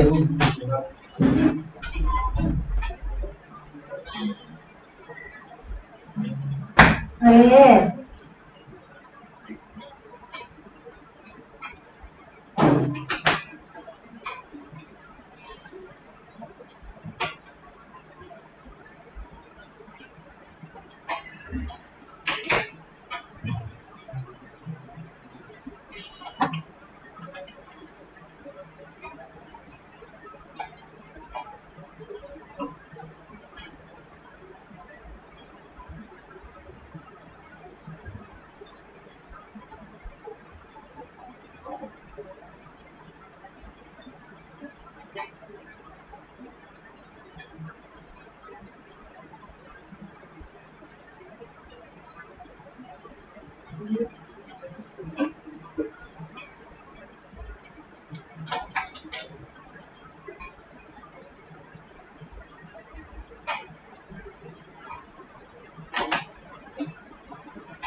इधर साफ है।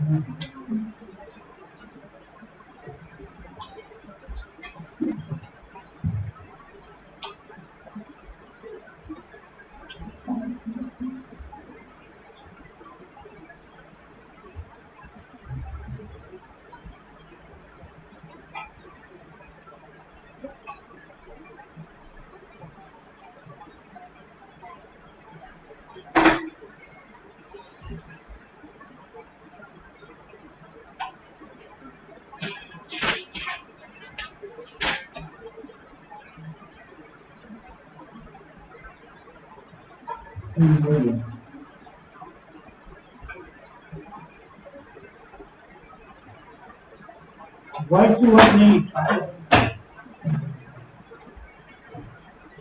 और ऋषिता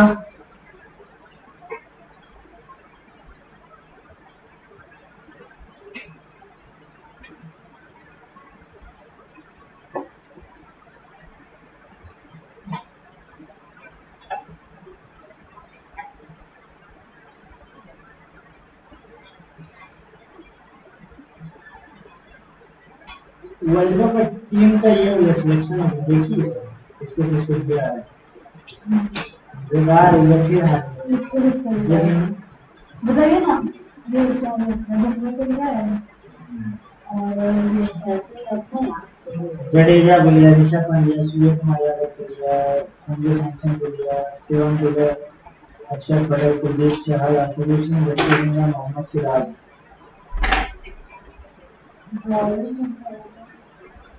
आ रहे ना नहीं हुआ।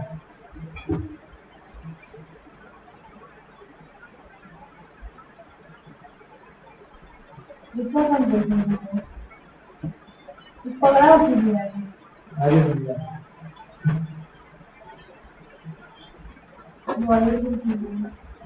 आ रहे हैं।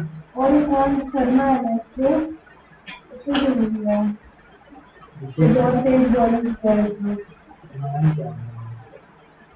नाम हाँ नाम याद है तो नहीं आ रहा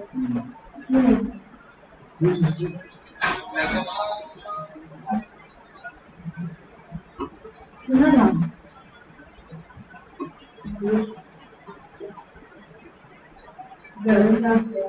यार प्लीज क्या अरे कौन भेजा है मेरे पुराने वाले दोस्त ने 1 बजे में लगता है 1 बजे आएगा 3 बजे साइड पे आ जाए 1 बजे डिक्लेयर होगा 3 बजे तक साइड पे आ जाए क्या पता इसमें 1 बजे लिखा है हाँ चेक करेंगे 1 बजे नहीं दिखा वैसे मतलब दूसरे टाइम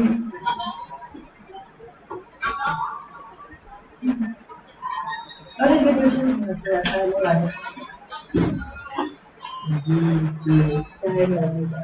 तो भाई 7 दिन बचे हैं यार भी डर लग रहा है सबका पूरा है कितना परसेंट आया क्या है वो वाला देखना एक दिन पहले इस रिजल्ट वाले दिन हम लोग को वो मेमोरी वाला जो ग्रुप है समंदर बहेगा क्यों ओ हाँ ओ इसको सुनील ने जो बैटिंग का प्रोजेक्ट से इसको 302 कौन है इसने सब पहले क्रिकेट का देख लिया मुझे कैसा मूव है मेरे को भी हुआ है को भाई गए गर्मी की वजह से यार मेरे को डर लग रहा है मेरा हो नहीं मेरे रहा को उसको स्टॉप करो कितने टाइम क्या ले मैं हो गया सपना में हो गया ये समझ गए सपना पूरा होगा मजा आ रही है बड़ा सपना देखना ये ये देखते हो हम नहीं देख इसको जानते क्या हैं लग रहा है इसको जानते हैं पकड़ा नहीं हम्म।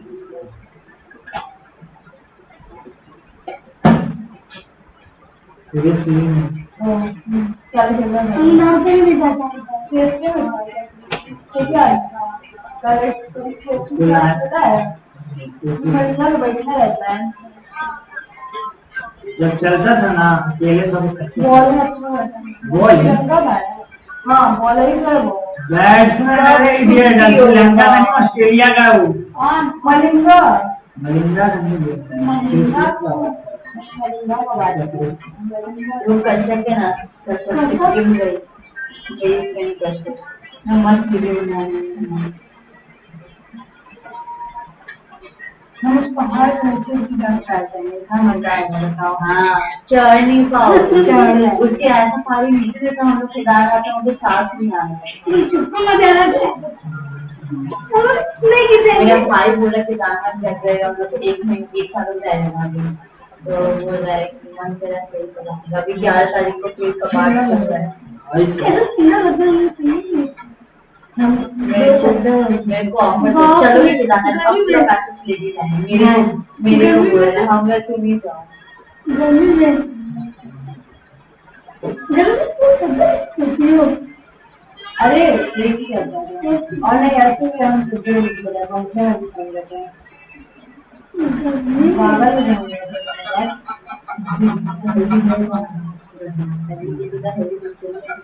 तूने हाथ से मुड़ के दे अरे लड़का का दुकान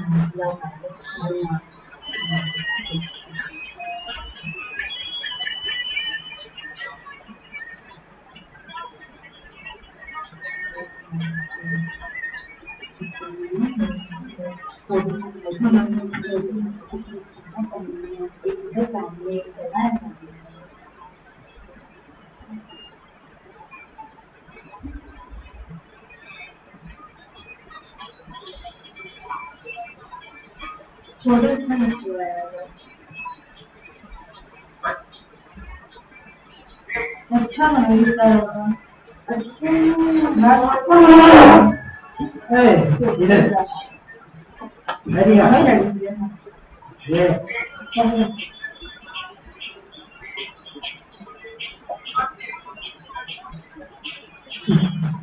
यार एक पेज का मतलब 25 पेज का लिख सकते हैं 25 पेज का लिख सकते बिना उसके थोड़ी बोल रही सकल से बोल रही हो सब मतलब हाँ मतलब वायरस जो वायरस ठीक है ये वो कुछ और ही बोल रहे हैं तितली जैसा दिखता है तितली जैसा क्या बोल रही थी गोरा सा क्या क्या बताई थी मेरे को ये रास्ता को तितली जैसा भीड़ मतलब नहीं होता है कहीं भी चले जाए ऐसा नहीं तो बोली थी बहुत हैंडसम है से बोली थी मैं मुझे ठीक नहीं है हाँ ठीक है लड़कियों पसंद है मुझे क्यों बोल रहा है अरे हम मुझे बताएंगे तो तुम शाम को होगी ना तो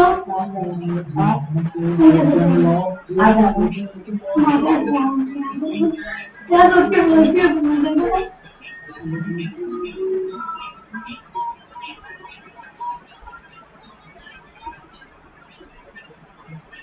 इसे शादी हाँ आरती से अजीब थोड़ा अंकिता का फ्रेंड जैसी नहीं लग रही है हल्की हल्की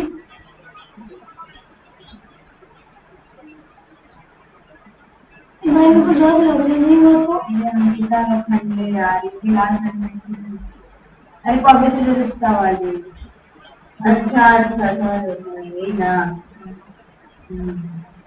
सुशांत उसी दोस्त की है आरती के दोस्त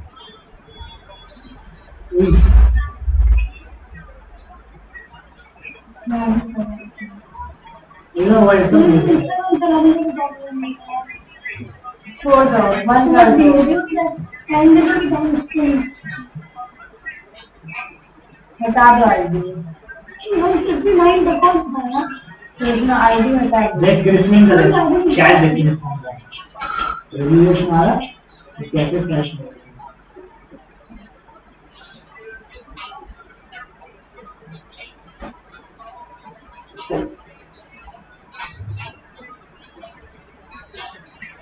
चलो हम कर रहे हैं बहुत तेज चलो मम्मी कुछ पेट में चौक बुझ रहा है। चलो खा के आते हैं तेरे को नहीं खाना है कुछ। चलो मुझे खिला देना। अपने हाथ से खिला दे। बहुत अच्छा। क्या ये बकवास कर रहे सुबह से 10 पैसा दे दे। वो बर्थडे है ना, इसलिए खा लेंगे। हाँ देख कौन विश किए पता इसके रांची दी की होगी और कौन Sorry, किया sorry, होगा sorry। नेक्स्ट के बारे में बता रहे कौन है इसका नाम बता दो। नाम आप बताएं कैसा बता रहा है इस बारे में जब नाम भी नहीं पता। अच्छा वो इसकी क्या है? कौन? कौन इसकी? X और कोई सभी बात ऐसे। क्या कौन होगी बच्चे तो दिखते हैं ये बच्चे का नहीं फायदा। अरे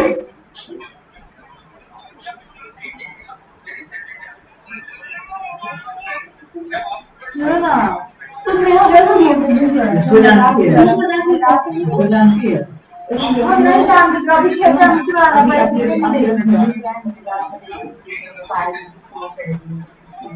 देखो अभी तो खाते हैं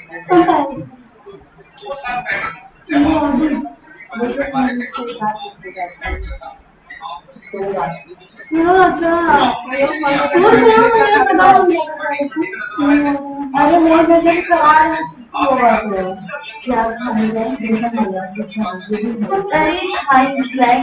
नहीं खाएंगे क्या कंजूस से बोल रही हो फोन करो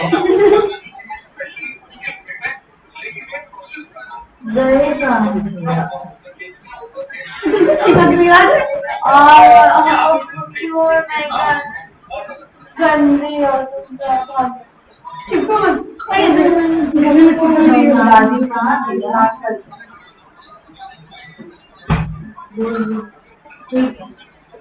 क्या बोल रही है मेरे को क्यों जी कहाँ रहता आ रहा हूँ एक दिन बात कर रहा हूँ बोल दे दी बात है तुम पूछो बोलो यार भैया आपने बात कर दी कैच कैच इसको। मत तो उसको कैच क्यों वो गिरा देते हैं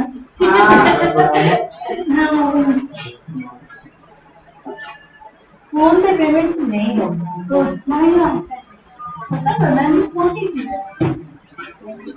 मेरा तो नहीं हम पता है सोच रहे यूट्यूब में नहीं गए थे झमेला की पालने का अरे बहुत झमेला किसने करना और एक दिन टाइम अगर नहीं हुआ तो हम कहाँ क्या करेंगे बता दो हम भी एक दिन पहले फॉर्म भरे थे फॉर्म भी लास्ट डेट है मुझे देने का मन नहीं है सितंबर में हम क्या करें हम नहीं देते मेरे मम्मी को देना देख लो नहीं निकलेगा तो समझ जाना क्या करना है फ्यूचर में ऐसे तो बोला अरे मतलब तुम समझी है किस तरह और महान है तो चलो मम्मी खाना बना रही थी हाँ रियान पराग को भी नहीं लिया हुआ। मास्टर शेफ तेल निकला वही तो। चला 10 बज गए मेरे छुट्टी नहीं। चलो आगे करो आगे करो घर जाना जल्दी। इग्नोर कीजिए उसको क्या करिए सोएंगे सोएंगे रात में। हम भी नहीं हम भी नहीं तो है 2.5 घंटा सिर्फ सोए 2.5 सब किडनी में दर्द हो गया नींद का नाम। तो ये मूड है उन्होंने तो समय दे दिया अगर वो छुट्टी दे दे सब कल तो पूरा इधर जाके घर पे आके पापा सब 4 बजे घर आए थे सब परेशान है पूरे खाना का नहीं है रात में खाना नहीं खाया मुंबई में 1:30 बजे 6 बजे सोने गया हम भी 4 बजे पड़ गया यार 3:30 बजे तक हो सकता है जब थकी रहो ना बिस्तर में गिरो तो नहीं आ जाता अब आज से शुरू में नहीं सोए मेरा तो हो गया मुझे बहुत डर लगता है यार देख रहा सीक्रेट बाहर निकाल वो तो जिसकी सब बहुत निकल दादी अरे तुम यहाँ क्या कर रहे हो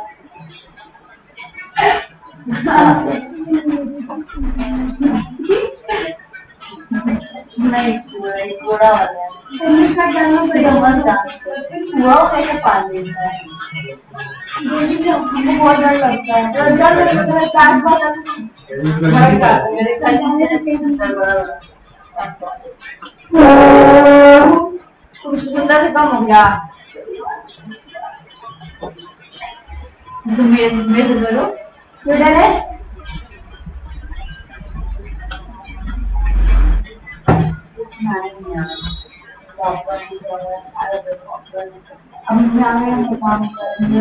हो गया काम वो ऐसे ही बन गया कुछ काम करेंगे। मम्मी बोलती कि 12th एग्जाम में मुझे बोली थी कि एग्जाम देने दो, अच्छा मार्क्स नहीं आएगा, नहीं तो ये देखते हैं कितना परसेंट आती हो, फिर अगर अच्छा परसेंट आया तो एक काम में एक पानी का बोतल मत भरना। सहने का होता है, काम तो करना ही पड़ता है, नहीं करना है काम। बस मम्मी बिस्तर में गिरे ना तब दिमाग खराब हो जाता है। अरे मेरा हालत खराब है, मम्मी का मेरा खुद मम्मी हॉस्पिटल में 5 दिन 24 तारीख से कल आई है ना 6 दिन। मेरा दिमाग खराब हो गया था घर में, मन करता घर छोड़ के चल गया। हमारे दोनों भाई कुछ काम नहीं करता है, खाएगा ना वही रख देगा लोग। पटक गए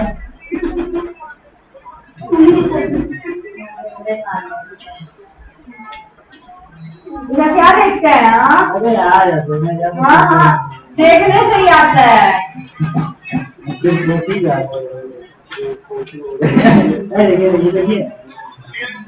हेलो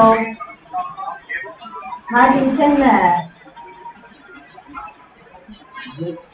मोज का कभी बाहर गए मैं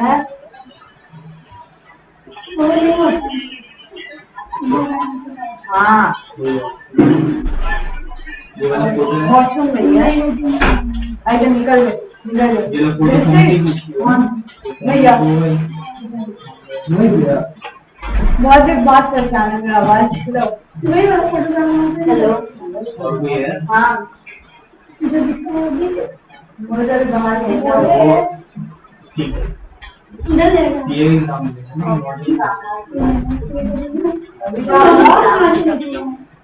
क्या हुआ? कौन करेगा? फालतू फोटो मत देना सर, तो बच्चों का ठीक है पूछते आएंगे सीधा भी नहीं है।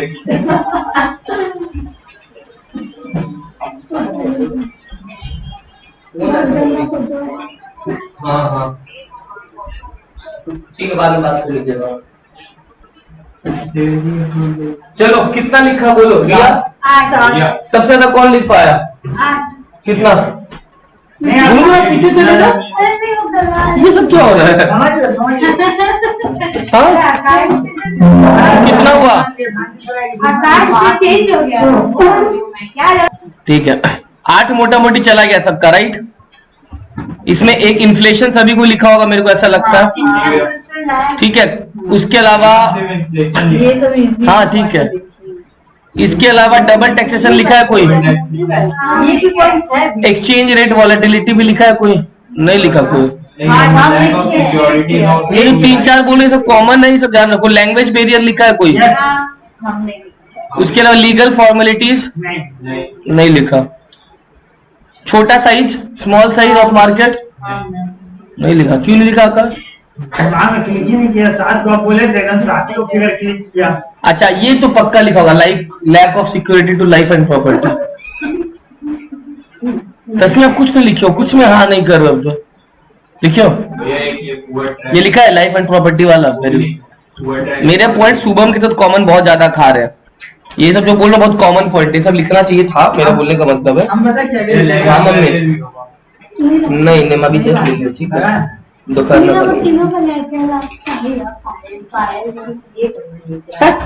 क्या बोल रहा है? नहीं उसका तो कुछ और ही इरादा है, वो तो कंप्यूटर कोर्स करने जाती है। इंटर फाइनल उनका स्नैप आता है सीए। ओ मेरी बहन, हाँ। ओ पायल दीदी, हाँ मेरे को लगा पायल मंडल का बोल रहा हूँ। हाँ पायल दीदी सीए इंटर का वो पढ़ती है। हाँ इंटर हाँ। मैं सोचा मंडल का बात कर। हम बता दें क्या लिखा था? क्या लिखा था? High rate of inflation, issue to acquisition property, double taxes, unskilled labour, rigidity. हाँ और उसका लैंग्वेज बैरियर। ठीक है, लो लेबर स्किल को अनस्किल्ड लेबर चल जाएगा। हाँ वो आंसर लिखा है। क्या कहते हैं? आराम। देखो कैसे कैसे एफडीआई किया जाता है, या तो फ्रेंचाइजी ले लो, फ्रेंचाइजी पता है ना क्या होता है? लेबर कॉस्ट चलिएगा, हाँ थोड़ा हाई लेबर कॉस्ट लिख हाई दो। Labour cost. फ्रेंचाइजी पता है क्या होता है फ्रेंचाइजी? अरे भैया MBA चाय वाला अपना जैसे franchise- एमबीएफ चाय वाला अपना अलग जगह फ्रेंचाइजी, उनको पेमेंट देना पड़ता है एमबीए चाय वाले को। तुम अगर म्यूम और तुम भी खोल सकता है, कोई प्रॉब्लम नहीं है, आके डेली तुम्हारी दुकान में वो पूरा पेस्ट्री वेस्ट्री दे के जाएगा, लेकिन तुमको एक लमसम अमाउंट देना पड़ेगा उनको फ्रेंचाइजी का। तो तुम एफडीए कर सकता है फ्रेंचाइजी के हिसाब से, या फिर नहीं तो तुम एक काम करो ना, अपना सब्सिडरी एसोसिएट कंपनी खोल लो, जो कंपनी तुम्हारा ही रहेगा। कंपनी क्या रहेगा? कंपनी मैनेजमेंट किसी और को दे, तुम लोग संभालो, प्रॉफिट तुम्हारे रहेगा, तो वो भी कर सकता है। मर्जर भी तो हो सकता है, दो कंपनी आपस में क्या कर लिया, जैसे वॉलमार्ट ने फ्लिपकार्ट को क्या कर लिया, एक्वायर कर लिया, तो मर्जर हो गया। क्या हो गया? ज्वाइंट वेंचर भी तो कर सकता है, कोई फॉरेन कंपनी के साथ जेबी में एग्रीमेंट कर जाओ, किसमें कर जाओ, जेबी में घुस जाओ। इससे क्या होगा? ओनरशिप दोनों के पास रहेगा, उसको बोलते हैं ज्वाइंट वेंचर। क्या बोलते हैं? ग्रीन फील्ड इन्वेस्टमेंट पता है क्या है? जब तुम अपना इन्वेस्टमेंट ओवरसीज मार्केट में करता है, कहां करता है? ओवरसीज, समझ रहा ना, तो उसको बोलते हैं ग्रीन फील्ड इन्वेस्टमेंट। क्या बोलते हैं? और इसके अलावा ब्राउन फील्ड इन्वेस्टमेंट क्या होता है सर? बाइंग और leasing an already constructed facility. तुम ऑलरेडी कोई बिजनेस बना हुआ है उसको बाय कर रहा है, क्या कर रहा है? बिजनेस ऑलरेडी बना हुआ उसको क्या कर रहा है? या तो बाय कर रहा है या लीज में ले रहा है, उसको बोलते हैं ब्राउन फील्ड इन्वेस्टमेंट। क्या बोलते हैं? एग्जाम में एक क्वेश्चन आएगा, ध्यान रखना, ग्रीन फील्ड और ब्राउन फील्ड। क्या बोला?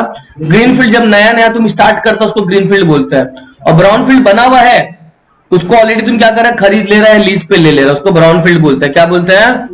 याद रखना क्या बोला? ग्रीन फील्ड नया है, स्टार्ट हो रहा है बिजनेस, और brown field already business start, उसको बाय कर रहा है या लीज पे ले लिया, लीज मतलब उसका किराया देता है, तो उसको बोलते हैं ब्राउन फील्ड। क्या बोलते हैं? याद रख लेना प्लीज। चलो लास्ट क्वेश्चन क्या है? इतना इजी क्वेश्चन है। फोस्टर कंपटीशन मतलब सर जितना ज्यादा एफडीआई होगा कंपटीशन उतना ज्यादा बढ़ेगा। हाँ हर दुनिया का लोग यहाँ इन्वेस्ट करेगा तो अपने लिए भी तो कंपटीशन बढ़ जाएगा। यस और नो? कंट्री का फायदा हो जाएगा। लेकिन एक चीज है, जो बेचारा डोमेस्टिक इंडस्ट्री है वो थोड़ा मर जाएगा, क्योंकि उनको अपने तो बेनिफिट्स पड़ रहे, बट रियलिटी तो यही है कि अगर बाहर का ब्रांड इंडिया में आना स्टार्ट हो गया और कम दाम में अगर वो लोग बेचना स्टार्ट कर दिया, तो मतलब अपना जो इंडियन ब्रांड है बेचारा उनका हालत क्या हो जाएगा बेटा? खराब हो जाएगा। लेकिन ठीक है, कंपटीशन तो बढ़ रहा है, कंपटीशन का फायदा किसको मिलता है? सिर्फ कंज्यूमर को मिलता है और किसी को नहीं मिलता, हमको मिलेगा कंपटीशन का फायदा। Next, low saving. Sir low saving no option to offer foreign capital for much need investment in the economy. Sir क्या है सर? क्या कोई जरूरी थोड़ी है कि एफडीआई के लिए तुम्हारा इन्वेस्टमेंट बहुत ज्यादा होना चाहिए, ऐसा कोई जरूरी नहीं है। सेविंग्स कम है तो भी तुम इन्वेस्ट कर सकता है। क्या है? 100% मत लो, 10% ले लो, 20% ले लो, तो सेविंग्स कम में भी इन्वेस्टमेंट किया जा सकता है। डेवलपमेंट होगा कि नहीं होगा सर? बिल्कुल होगा। अगर तुम जितना एफडीआई करोगे उतना ज्यादा डेवलपमेंट होगा, तुम्हारा टेक्निकल नॉलेज उतना ज्यादा, मैनेजरियल स्किल्स उतना ज्यादा बढ़ेगा। नेक्स्ट क्या लिखा हुआ है? कंपटीशन फॉर, अब तुम एक कंट्री में नहीं है, कितना कंट्री में है, वहां का पॉलिटिकल रूल जानना होगा, वहां का सोशल समझना पड़ेगा, वहां का इकोनॉमिकल एनवायरनमेंट समझना पड़ेगा, वहां का टेक्नोलॉजिकल एनवायरनमेंट समझना पड़ेगा, तो कंपटीशन बढ़ जाता है। वहां पे सब चीज चेंज हो गया ना, एनवायरनमेंट वहां का क्या है? पूरा चेंज है। इंडिया का जैसे एनवायरनमेंट है, क्या चाइना में वैसा मिलेगा? क्या नहीं मिलेगा। ये सुनो, तुम जहां इन्वेस्ट कर रहे हो वहां के रूल्स को भी समझो। नेक्स्ट क्या लिखा है? मल्टीप्लायर याद है क्या था? Change in income due to change in investment. Yes और नो? तुम अगर इंडिया में पैसा कमाता था ना, अब इंडिया के बाद ऑस्ट्रेलिया में पैसा लगा रहा है, रिटर्न ज्यादा मिलेगा ना कम मिलेगा? अच्छा, इंडिया, ऑस्ट्रेलिया, चाइना, जापान हर जगह कर लिया रिटर्न, उसी को तो मल्टीप्लायर बोलते हैं। जितना ज्यादा निवेश करेगा रिटर्न उतना ज्यादा मिलेगा, उसको बोलते हैं मल्टीप्लायर। क्या बोलते हैं? तुम जितना इन्वेस्ट करोगे इनकम उतना ज्यादा क्या होगा बेटा? बढ़ेगा। That is called multiplier. Next क्या लिखा है सर? Relatively higher wages. जो स्किल्ड लेबर होगा उनका वेजेस ज्यादा मिलेगा कि नहीं मिलेगा? इसी बताओ, जो लोग इंडियन कंपनी जो बाहर में पैसा लगा रहे हो, उड़ कंपनी होगा, अच्छा खासा कैपिटल होगा, तो अगर अच्छा खासा कैपिटल होगा तो जो आदमी रखेगा एम्प्लॉय उसको सैलरी कम देगा ना ज्यादा देगा? बोलने का बात ही नहीं। मल्टीनेशनल कंपनीज अपना वर्कर्स को बहुत अच्छा सैलरी देता है। नेक्स्ट क्या लिखा हुआ है? बाईलैटरल मतलब पता है क्या होता है सर? क्या होता है बाईलैटरल? सिंगल एक तरफ का ट्रेड होगा। बाई मतलब होता है जैसे इंडिया से ऑस्ट्रेलिया से सामान दोनों तरफ से, क्या बोला मैंने? बाई मतलब होता है दोनों। क्या बोला मैंने? It entails people to people relationship. जितना अच्छा ट्रेड होगा, रिलेशन उतना ज्यादा अच्छा होगा। एक्सपोर्ट बढ़ेगा तो यस और नो, टैक्स रेवेन्यू और ज्यादा बढ़ेगा। इंडिया में तो टैक्स देता ही था, तुम कमाता था, तुम और कहाँ कमा रहा है? ऑस्ट्रेलिया में तो टैक्स और ज्यादा गवर्नमेंट को मिलेगा, क्योंकि तुम्हारा कमाई बढ़ गया ना घट गया? बढ़ गया। क्या लिखा हुआ है? तुम्हारा पहले धंधा इंडिया में था, अब कहाँ पे है?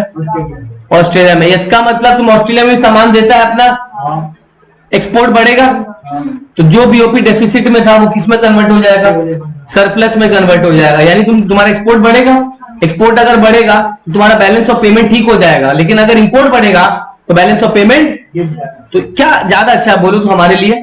इंडियन कंपनीज को बाहर एमएनसी सेटअप करना चाहिए ना बाहर की कंपनी को इंडिया में एमएनसी सेटअप करना चाहिए? कोई भी देश के लिए अच्छा है बेटा। हमारे देश के लिए तब अच्छा जब हमारी कंपनीज कहां चली जाएगी? हाँ, डोमेस्टिक नीड्स पूरा होना चाहिए, उसके बाद बाहर जाओ। नेक्स्ट क्या लिखा हुआ है? लेबर अच्छा रहेगा, प्रोडक्टिविटी हाई रहेगा ना कम रहेगा? ठीक है। नेक्स्ट क्या लिखा हुआ है? Contain domestic monopoly. मतलब पता है क्या सर? अगर तुम इंडिया में रहता और इंडिया में अपना बिजनेस बहुत एक्सपेंड करता, मोनोपोली हो जाता। क्या हो जाता? उसको बोलते हैं डोमेस्टिक मोनोपोली। क्या बोलते हैं? तो कंपटीशन बढ़ता है। अगर क्या बोला मैंने? कंपटीशन अगर आ जाना बेटा तो मोनोपोली नहीं रहेगा। तब अगर इंडिया में मान लो आज कोई ऐसी कंपनी है जिसका मोनोपोली है, उसका कोई टक्कर, तो अगर बाहर से कोई कंट्री का कोई मैन्युफैक्चरर आ जाए और वो इंडिया में बेचने लग जाए तो इंडियन मोनोपोली क्या हो जाएगा? खत्म हो जाएगा। राइट? तो मोनोपोली को खत्म करने में बहुत काम आता है। काफी समय से मोनोपोली चल रहा था, मगर मोनोपोली क्या हो गया? खत्म हो गया। जैसे अभी मान लो जियो का एक पॉइंट में बहुत मोनोपोली था, यस और नो? सबके पास किसका सिम था। मगर मान लो कोई बाहर से कोई कंपनी आ रही है और वो कम दाम में और ले रही है तो जियो का मोनोपोली क्या हो जाएगा? खत्म हो जाएगा। एंड लास्ट क्या लिखा था? अगर इंडिया में पहले काम करता था वो ऑस्ट्रेलिया में कर रहा है, प्रोडक्शन बढ़ेगा ना घटेगा? बढ़ेगा। अगर प्रोडक्शन हाई रहेगा तो कॉस्ट क्या हो जाएगा? प्रोडक्शन हाई रहेगा तो कॉस्ट क्या हो जाएगा? कोई है क्या पीछे? पीछे क्यों देख रहे हो? क्यों? हाँ बोलिए सर, कैसे? आइए ना अंदर, बुलाओ तुमको। कौन है? कोई तो नहीं। वो मतलब नाटक कर रहा है अभी। Benefits of economies of scale. अगर लार्ज स्केल में काम करेगा बेटा, प्रोडक्शन बढ़ेगा तो, लेकिन प्रोडक्शन जितना बढ़ता है कॉस्ट उतना कम होता है। यस और नो? मैंने हमेशा क्लास में बताया लार्ज स्केल में काम करने से कॉस्ट क्या होता है? कम होता है। यस और नो? अगर मान लो मेरे घर में खाली मेरा ही कपड़ा रोज धुलाई होता है, तो 2 कपड़ा 4 कपड़ा डलेगा वॉशिंग मशीन में, लेकिन अगर मम्मी एक साथ 15-20 कपड़ा डाल दे तो बिजली का बिल क्या आएगा? कम आएगा ना, एक साथ ही सारा काम हो जाएगा। बट अगर वो 2-2 करके डाले तो टाइम ज्यादा लगेगा, बिजली का बिल भी। तो लार्ज स्केल में काम करने से सर्फ बचेगा। ठीक है? मशीन को रिपेयरिंग कम कराना पड़ेगा। ठीक है? मशीन को रिपेयरिंग कम कराना पड़ेगा। ये सारे बेनिफिट्स हो गए। क्या हो गए? बेनिफिट्स हो गए। ठीक है? और लास्ट है प्रॉब्लम। प्रॉब्लम्स तुम लोग का होमवर्क रहेगा। ठीक है? पढ़ लेना प्रॉब्लम्स। ठीक है? प्रॉब्लम्स पूरा तुम लोग का होमवर्क रहेगा। 15-16 पॉइंट है प्रॉब्लम्स का, वो प्रॉब्लम तुम लोग का होमवर्क रहेगा। समझा? पीडीएफ तो सेम टू सेम बुक का ही है, बट स्टिल अगर बोल रहे मैं अभी तुरंत दे देता हूँ। लर्न क्या करना है?